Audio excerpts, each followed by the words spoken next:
I do, if it looks like I've made a mistake, or I'm thinking it's not what I really wanted, I'll take it and I'll just use it as I'll repeat it. I'll make it work. I'll say, I want to make this work. And sometimes for me, if it's a difficult color combination, like I'm hating this, how can I, that's almost more exciting to make what usually you think of as a big boo-boo and try to fix it. And sometimes you can do that just through repetition. So, I mean, I see sort of a pattern here where there's the width here, and then the width, and then it ends up. That's it. Here's a double step, you know. And then the same, I tried to continue that up there. I got a little over it. Well, once you start, it's hard to, like, how do you get to the end? And I didn't want it exactly. I didn't want, like, super symmetry, right? So that's why this window is up higher. But then I fell in love with weird colors like this green. This weird green has like become my absolute favorite weird color. So you'll see it through a lot. And I love it with the gray, right? And, you know, it has a different feel when it's surrounded by and it's surrounded by different things. And that's playing with that whole, you know, color theory, Albers, how to change the size and feel of things just through what colors is next to what. Like they could be the same size square, but different colors surrounding them and they look different. And I don't know, I like this little, you know, movement in there. Like, with the black continuing. The black, like, where it's... I do that a lot. Maintain the rule, right. But I feel like the frame, broken the edge, exactly. Yeah, and here you can see all those little process marks. So this is actually the back that we're looking at. Not a bad looking little back. And then this green and the gray, just, if you go through the show, I guess that was one of my rules, was to put the green and the gray. It's funny because I don't remember the rule after I'm done. But then when I look at the piece, I can say, oh, I guess that was the rule. What was weird and I think I freaked out about was this teal kind of color.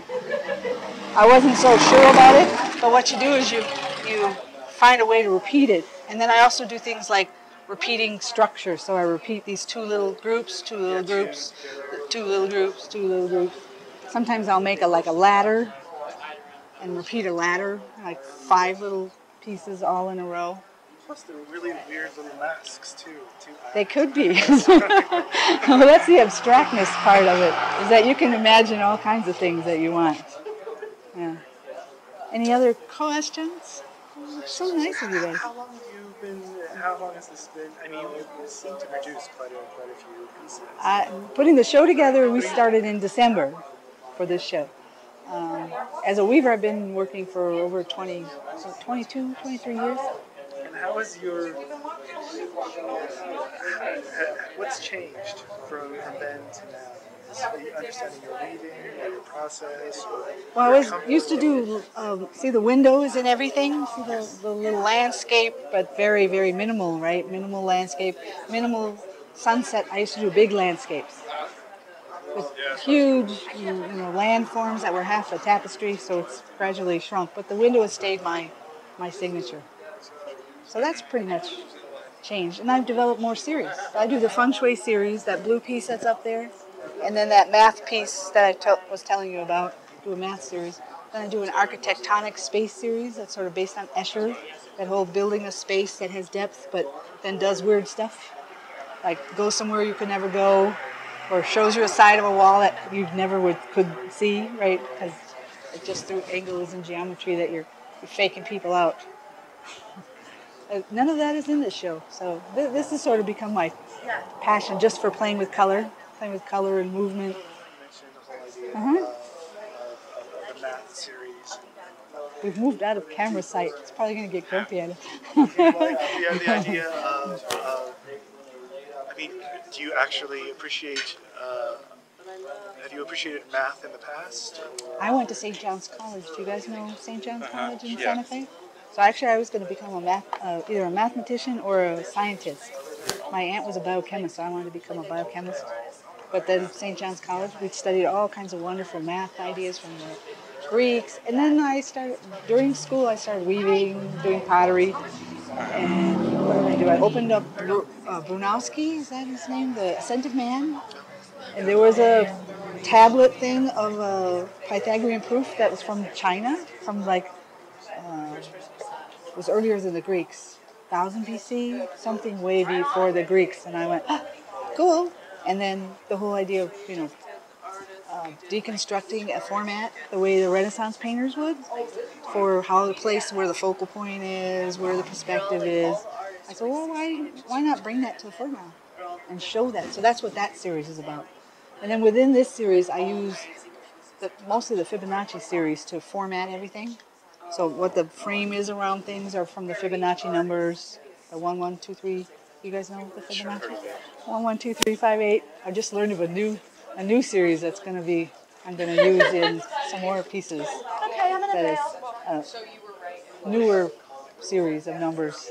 See, I get excited about things like numbers. So. No. But it ends up, these are very formal. So it goes to format a formal division of art, the formal venue. It really adds to it to put in the math. It gives it a structure and an appeal. And the Fibonacci is that whole golden mean thing. So that's the golden mean twirling or whirling spiral, triangle spiral. And the golden mean is like, look, there's your golden mean. Yes, it's a relationship of your digits to your fingers. To your and this to your elbow, the whole thing. So it's built into us so we respond. So that's sort of the basis of the math that's in this series. So it sounds like you're going for this sort of cooler sort of understanding of the emotion. I don't think I'm that emotional in my work. Although I've been toying with an idea of I've done a few pieces. It's called the Fine Line series. I don't have very many pieces in it, but it's all about the whole philosophy of like what happens something happens, right? But before it happened, there was nothing, and after it happened, it happened. But where's that point in anything, in an event, in an idea, and it's sort of an emotional quality, and there's a way to put that in especially landscapes, where the sky and the land end, or where the sea is. So that might be more emotional, but I tend not to. Except the synesthesia aspect, where I'm going, oh, delicious. I guess that's emotional. You guys are good sports. Thank you so much. I can talk to someone else now, Enrico. Thanks for your time. Say your name again? Will. Will, nice to meet you. Too. Thank you. Very much. Good to talk to both of you.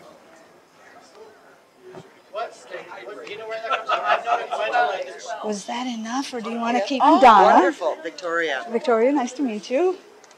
Kelly, nice to meet you. Joe, very nice to meet you. Nice. So I'm happy to see how she's hung them. So I go to all the work of finishing both sides. everything that's in the middle, in the middle yours? is mine. And the two pieces up there, the blue and the Oh, purple cool. one. Okay. Shows Yeah. sort of my other series of work that I do. Well, your piece is one of her favorites, so. Yeah. Which one? Oh, this big one. Very nice. I love this piece. And the yarns are all from Weaving Southwest here. So this is their choke cherry, and I get it in different dye lots. She has 4 40-pound dye lots. Is that what she does? 40 pounds? I think so. And once it's gone, it's gone. So I collect them, and that's how I get this wonderful gradation of colors. Wow. How did you learn how to do this? I was a student in Santa Fe at St. John's College, and I had a friend who worked at the Santa Fe Weaving Center. And she said, do you want my job? And it was back when they had the CETA program with Jimmy Carter, which was the government would help pay for your, match the business's pay. Yeah. So I said, yeah, I'll take that job, because Nice. I've been to her house and seen her loom and seen her yarn. man.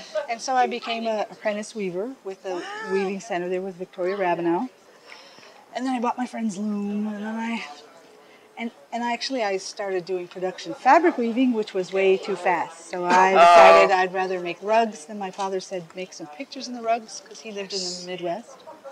So I taught myself tapestry. I used to make really big landscapes, and now you can see the landscapes really shrunk down. But I've always done the window as one of my themes. I like that. Yeah, very you. cool. And window within a window. And this one has a window within a window. Right. And there are lots of little windows. Yeah, Yeah, very little cool. tiny windows. I like it a lot. Thank you. Yeah, very, very. And a lot of these are her over-dyed yarns that she just kind of does a one-off on. You get it once and it's gone. Yeah. So a lot of these great striations of the orange. Very cool. So you put them in a little square, and they have like added power. I think they give a little movement. Yes, yes. Well, your stuff is just Thank beautiful. you. Yeah, beautiful. And Yeah, what she is did it a about good- this one that really draws you? The first thing I got is for the colors. The color. Yeah. And then you go keep getting stuff Uh-huh. new. Yes. Because for me, that bright orange spot in the middle of that little this square here is what really makes me go, ooh, it's my own piece, but I'm like, oh, that makes the piece, that Yeah. orange spot against the turquoise too there in the I agree. sky. When we walked in the door, I just went. Oh, Just the whole thing. I just went. Thank you. And now for each one of these, I don't do any planning. I don't do any drawing. It's just free Really? form on the loom. beautiful. But I make a rule for each piece. Okay. So for this one, the rule was stay straight Okay. for those two sections and then jag out into the frame. Very cool. Yeah. Then go back, and then I use a Beautiful. number system, mathematical Yeah. Fibonacci series to Okay. decide how big the frames are. That's Oh, just everyone's done that. Don't worry. most and impressive. how big each section's going to be, that kind of Wow. So have you been here all day? thing. No, we just Oh, okay. started at 6. Oh, that's Yeah, right. That's right. yeah. Okay. Yeah. No, she hung it. She did a great. I came on Tuesday and delivered it, and she did this magnificent job. I just love the way it's all tilted so that each piece you can Stands really. on its own. Yeah, It's true. uh-huh. It's true. She did a great She job. did an excellent. Jagged them. Yeah. I especially love those two little pieces, the way she I one know. up and one down. I know. It looks really good. Yeah. Somebody was hauling around on a ladder. They were up on the ladder. They got a Pardon really me, I need big to get on ladder. Let me know if you have any more questions. Okay. Sure. Can we take this off? That sounds good. I know. Yeah. When that cold, it's just coming out of the ice. Which is your That's her favorite one? favorite. I love that red one myself. Yeah, that's That her doesn't sell. I'll keep that. Which one were you liking? I like the turquoise, The top one? and the little one. Yeah, the turquoise I do those because that's my favorite color. Yeah. I'm just in love with the turquoise. So that was the last piece I did for this show. I was like, I'm going to please myself on this one. No, You're you. calling that turquoise the top one? Yeah. Sort of, yeah. It's because it's some of it's darker. old. I mean, some of it's from back when Rachel actually Uh-huh. owned together. Because I just get that I like and then I leave them. And then Yeah. I add.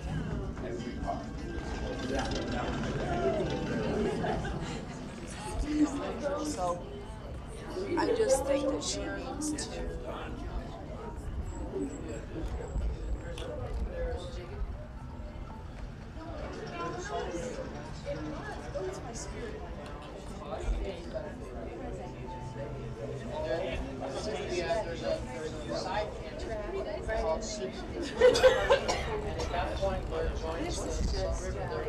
This is my favorite part.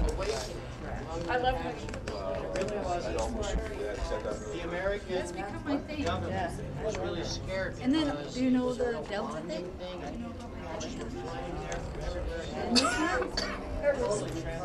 Oh yeah. Oh yeah. It's my checkmark. Delta Donna. So usually it's in most every one, but some of them are not. So I have clients that play the game when they go to a show. Where's the Delta? You forgot to put it in there. You know, for a chop mark, I mean, you can play it up. You can play it as a design feature, so I make it really bright and small. That sticks out.